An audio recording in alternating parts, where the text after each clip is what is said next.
Okay. So, malamang narinig niyo yung aming pusa.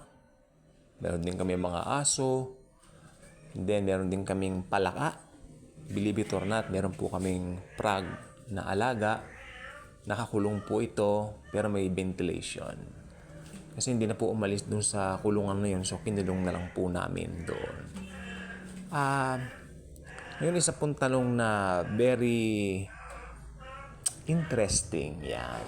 Pero ito po ay talagang dinideserve talaga natin na malaman yung tumpak na katugunan, sagot, no? Pero kasi sa Bible, wala pong nababanggit tungkol dito. Pero naniniwala ako, Jesus loved animals. Okay? Jesus truly loves animals.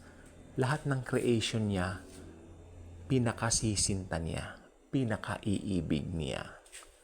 So, ang tanging masasabi ko na lang po, including sa sarili ko, ako ay stop asking those kind of questions nang mabasa ko po itong talatang ito sa Deuteronomy 29:29. Wika dito, ang mga bagay na hayag ay para sa mga tao na maalaman o malaman. Okay? Ngunit ang mga bagay na hindi hayag, ito na po, ay para sa Panginoon lamang. Kay Jesus lamang. So, there are things that, you know what, sabi ni Jesus kay Tomas, naniniwala ka na ba sapagkat ako'y iyong nakita? Well, Tomas, I'm telling you now, blessed are those who believe even without seeing me. Okay, so we don't have to see the Lord in order for us to believe in Him, right? Ganun din doon sa mga bagay na kanyang hindi isinisiwalat pa sa ngayon o hindi pa inire-reveal sa ngayon. Alam po ba ninyo ibig sabihin ng revelation? Yung parang kortina siyang unti-unting nabubuksan. Yes, unti-unti sa paglipas ng panahon. At pagdating natin doon sa rapture, who knows, makita natin yung mga beloved pets natin from the past. At itong ganitong uri ng mensahe, I believe, magiging napaka-laking comfort doon sa mga nangungulila, doon sa kanilang mga minamahal na mga alaga na pumanaw na.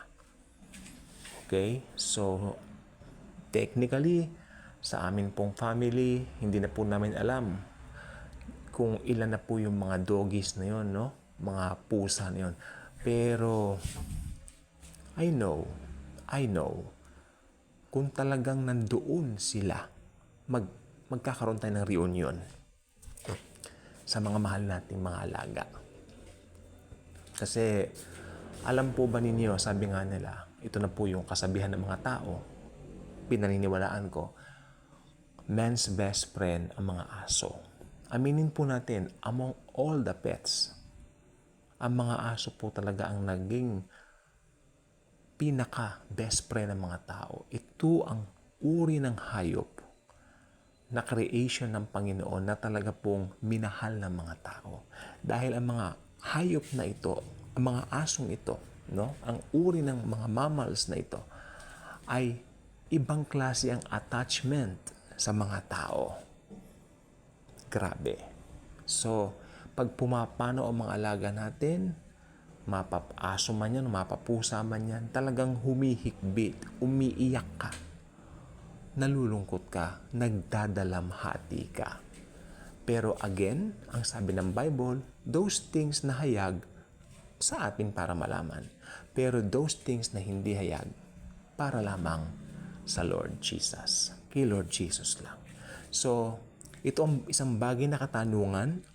Kung may kaluluwa ba ang aso, makikita ba natin silang muli, mga pets natin? Ito ang isang katanungan na iwan na lang natin sa majestic power and glory ng ating mahal na Panginoong Hesukristo. Again, kung hindi pa kayo nakasubscribe sa ating channel, I invite you to do so. Click the notification bell, share this video, share the wonderful love of Jesus sa lahat ng tao. Thank you. And as always and forever, Jesus truly loves us all.